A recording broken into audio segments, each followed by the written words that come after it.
ಪಂಚಾಯತ್ ಅಧಿಕಾರಿಗಳು ಮತ್ತು ನೌಕರರು ತಮ್ಮ ಹಲವು ಬೇಡಿಕೆಗಳನ್ನು ಈಡೇರಿಸುವಂತೆ ಕಳೆದ ಕೆಲವು ದಿನಗಳಿಂದಲೂ ಮುಷ್ಕರ ಹೋರಾಟಗಳನ್ನು ಮಾಡುತ್ತಿದ್ದು, ರಾಜ್ಯ ಸಂಘಟನೆಯ ಕರೆಯಂತೆ ಇಂದು ರಾಜ್ಯದ ಪ್ರತಿ ಜಿಲ್ಲಾ ಪಂಚಾಯತ್ಗಳಲ್ಲೂ ನೌಕರರಿಂದ ಅನಿರ್ದಿಷ್ಟಾವಧಿ ಹೋರಾಟವನ್ನು ಮಾಡುತ್ತಿದ್ದು, ಅದರ ಭಾಗವಾಗಿ ಚಿಕ್ಕಮಗಳೂರು ಜಿಲ್ಲಾ ಪಂಚಾಯತ್ ಆವರಣದಲ್ಲಿ ಪಂಚಾಯತ್ ಅಧಿಕಾರಿಗಳು ಹಾಗೂ ನೌಕರ ಸಿಬ್ಬಂದಿಗಳು ಸಾವಿರಾರು ಸಂಖ್ಯೆಯಲ್ಲಿ ಜಮಾಯಿಸಿದ್ದು ಹೋರಾಟದಲ್ಲಿ ಭಾಗಿಯಾಗಿದ್ದರು.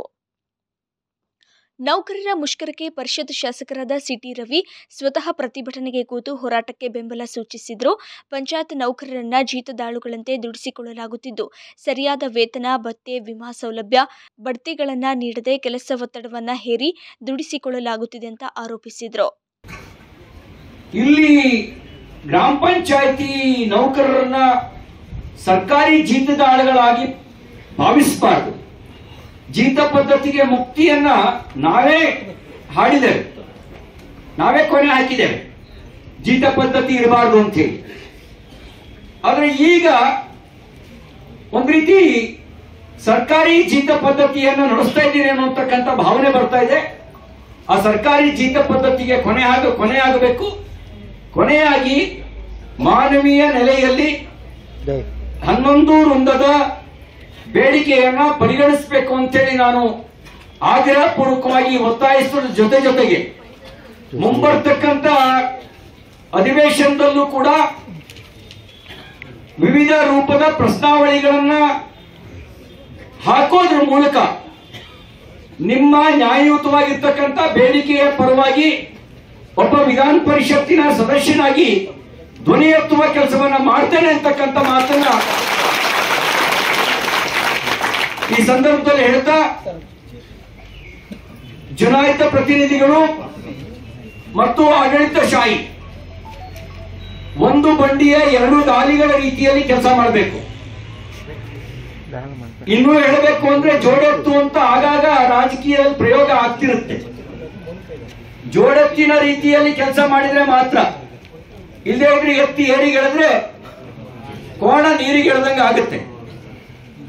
ಹಾಗಾಗಬಾರದು ಅಂತಿದ್ರೆ ಸಕಾರಾತ್ಮಕವಾಗಿ ಎಲ್ಲಾ ಬೇಡಿಕೆಗಳ ಬಗ್ಗೆ ಸ್ಪಂದಿಸೋದ್ರ ಮೂಲಕ ವಿವಿಧ ಇಲಾಖೆಯ ಈ ವಿವಿಧ ವೃಂದದ ನೌಕರರ ಸಂಘಟನೆಗಳ ಪ್ರಮುಖರನ್ನ ಕರೆದು ಅವ್ರ ಜೊತೆನಲ್ಲಿ ಚರ್ಚೆ ನಡೆಸಿ ಅತಿ ಶೀಘ್ರವಾಗಿರ್ತಕ್ಕಂಥ ನಿರ್ಣಯವನ್ನ ತೆಗೆದುಕೊಳ್ಬೇಕು ಅಂತಕ್ಕಂಥ ಆಗ್ರಹವನ್ನ ಈ ಸಭೆಯ ಮೂಲಕ ಮಾನ್ಯ ಮುಖ್ಯಮಂತ್ರಿಗಳಿಗೆ ಮತ್ತು ಮಾನ್ಯ ಗ್ರಾಮೀಣಾಭಿವೃದ್ಧಿ ಸಚಿವರಿಗೆ ಮಾಡೋದ್ರ ಮೂಲಕ ನಿಮ್ಮ ಈ ಒಂದು ಹೋರಾಟಕ್ಕೆ ನಮ್ಮ ಬೆಂಬಲವನ್ನು ವ್ಯಕ್ತಪಡಿಸಿ. ಅಂತೆಯೇ ಇನ್ನೋರ್ವ ಬಿಜೆಪಿ ಮುಖಂಡರಾದ ದೀಪಕ್ ದೊಡ್ಡಯ್ಯ ಕೂಡ ಹೋರಾಟದಲ್ಲಿ ಭಾಗವಹಿಸಿ ಪಂಚಾಯತ್ ನೌಕರರ ಬೆಂಬಲಕ್ಕೆ ನಿಂತಿದ್ರು.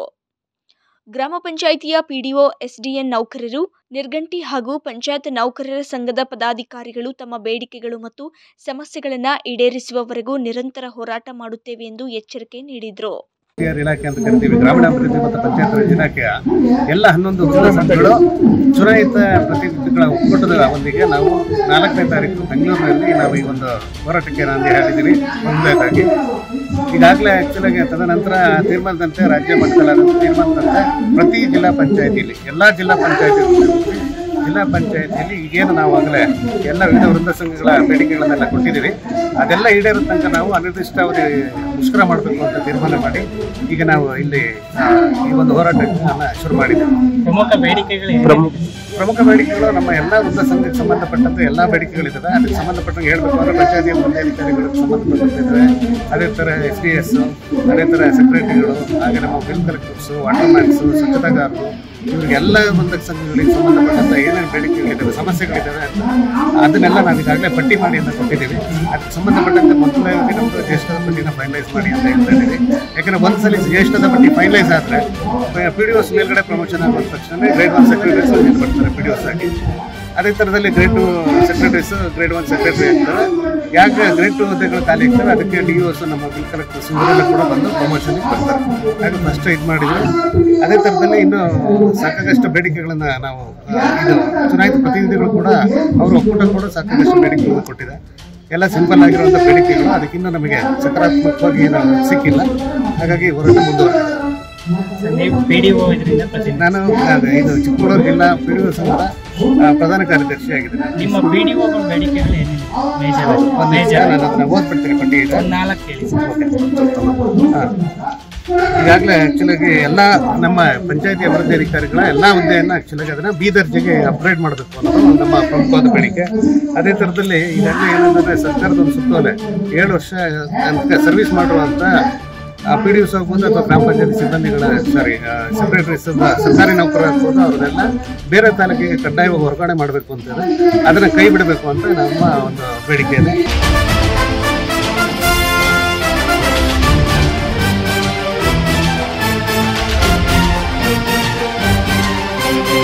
ಅಂತೇಳಿ ವಾಟರ್ಮ್ಯಾನ್ ಸಂಘದ ಉದ್ದೇಶ ಇದೆ ಸರ್. ನಮಗೇನಿಲ್ಲ ಸರ್, ನಮಗೆ ಒಂದು ರಜದ ಇದಿಲ್ಲ, ಯಾರು ಸಾತ್ರು ಮಾಡಬೇಕು ಬಿಟ್ಟರೆ ಮಾಡಬೇಕು, ನಮಗೆ ಅಷ್ಟು ಕಷ್ಟ ಇದೆ ಸರ್.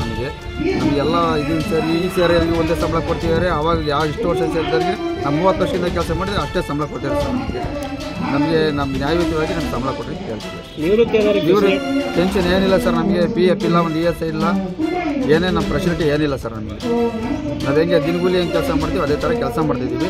ನಾವು PF ಬೇಕು, ESI ಎಲ್ಲ ಕೊಡಬೇಕು ಅಂತ ಕೇಳ್ತಿದ್ದೀವಿ ಸರ್. ಆಸ್ಪತ್ರೆ ಫೆಸಿಲಿಟಿಗೆ ಈಗ ಅದು ಇತ್ತೀಚೆಗೆ ಮಾಡಿದ್ರೆ 50,000 ಕೊಡ್ತೀವಿ ಅಂತ ಅದು ಮಾಡಿದ್ದಾರೆ. ಅಷ್ಟು ಬಿಟ್ಟರೆ ನಮ್ಗೆ ಏನು ಫೆಸಿಲಿಟಿ ಏನೂ ಕೊಡ್ತಿಲ್ಲ ಸರ್, ಅದು ಮಾಡಬೇಕು. ತಾಲೂಕು ಅಧ್ಯಕ್ಷರು ಸುರೇಶ್ ಅಂತೇಳಿ. ಇವತ್ತು ಏನು ನಾವು ಕೆಳಮಟ್ಟದಲ್ಲಿ ಕೆಲಸ ಮಾಡ್ತಾಯಿದ್ದೀವಿ ಅಂದರೆ ನಮಗೆ ಯಾವುದೇ ಸೇವಾ ಭದ್ರತೆಗಳಿಲ್ಲ. ನಾವು ಕನಿಷ್ಠ ವೇತನ ಏನು ಕಾರ್ಮಿಕ ಇಲಾಖೆ ನಿಗದಿಪಡಿಸುವಂತಹ ಕನಿಷ್ಠ ವೇತನ ತಗೊಂಡು ಇವತ್ತು ಕೆಲಸ ಮಾಡ್ತಾಯಿದ್ದೀವಿ. ಯಾಕೆ ನಾವು RDPR ಕುಟುಂಬದಲ್ಲಿ RDPR ಇಲಾಖೆಯಿಂದ ಯಾಕೆ ನಮಗೆ ವೇತನ ಪಾವತಿಸಬಾರ್ದು? ಇದು ನಮ್ಮ ಮುಖ್ಯ ಬೇಡಿಕೆ.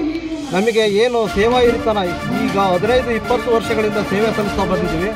ಆದರೆ ಯಾವುದೇ ನಮಗೆ ವೇತನ ಶ್ರೇಣಿಯಲ್ಲಿ ಯಾವುದೇ ಜಾಸ್ತಿ ಆಗಿಲ್ಲ. ಕನಿಷ್ಠ ವೇತನ ಮಾತ್ರ ನಮಗೆ ಸರ್ಕಾರ ನೀಡ್ತಾ ಇದೆ. ಈ ಕನಿಷ್ಠ ವೇತನ ತೆಗೆದುಹಾಕಿ ನಮಗೆ ಏನು ಇಲಾಖೆ ವತಿಯಿಂದ ನಮಗೆ ವೇತನ ಪಾವತಿಸಬೇಕು ಅನ್ನೋದು ಒಂದು ಮುಖ್ಯವಾದ ಬೇಡಿಕೆ. ಸರ್ಕಾರ ಇಲ್ಲಿವರೆಗೂ ನಮ್ಮ ಡಾಟಾ ಎಂಟ್ರಿ ಆಪರೇಟರ್ಗಳಿಗಾಗಲಿ, ಕರವಸೆಗಾರರಿಗೆ, ನೀರುಗಂಟೆಗಳಿಗಾಗಲಿ ಮತ್ತು ಸ್ವಚ್ಛತಾಗಾರರ ಜವಾನರಿಗೆ ಒಂದು ಹಿಂದೆನೇ 2017ಕ್ಕಿಂತ ಹಿಂದೆನೇ ಒಂದು ಸಮಯವನ್ನು ನಿಗದಿಪಡಿಸಿ ಎಲ್ಲ ಅರ್ಹ ನೌಕರರಿಗೆ ಅನುಮೋದನೆಯನ್ನು ಕೊಡಬೇಕು ಅಂತೇಳಿ ಒಂದು ದಿನಾಂಕವನ್ನು ನಿಗದಿಪಡಿಸ್ತು. ಆದರೂ ಕೂಡ ಇಲ್ಲಿವರೆಗೂ ಆ ನಿಗದಿತ ಅವಧಿಯೊಳಗೆ ಏನು ಅರ್ಹರಿದ್ರು ಅವರಿಗೆ ಇದುವರೆಗೂ ಕೂಡ ಅನುಮೋದನೆಗಳು ಕೊಡೋಕ್ಕೆ ಕೆಲವು ಜಿಲ್ಲಾ ಪಂಚಾಯತಿಗಳಿಂದ ಹಾಗೂ ಎಲ್ಲ ಜಿಲ್ಲಾ ಪಂಚಾಯತಿಗಳನ್ನ ಸಾಧ್ಯವಾಗಿಲ್ಲ. ಆ ಕಡತೆಗಳನ್ನ ಹಾಗೆ ಉಳಿಸ್ಕೊಂಡಿದ್ದಾರೆ. ಹಾಗೆ ವೇತನಗಳನ್ನು ಕೂಡ ಈಗ ಒಂದಷ್ಟು ಕಾರ್ಮಿಕ ಇಲಾಖೆಯಿಂದ ನಮಗೆ ವೇತನಗಳು 16 ತಿಂಗಳ ವೇತನಗಳನ್ನು ಬಾಕಿ ಉಳಿಸ್ಕೊಂಡಿದ್ರು.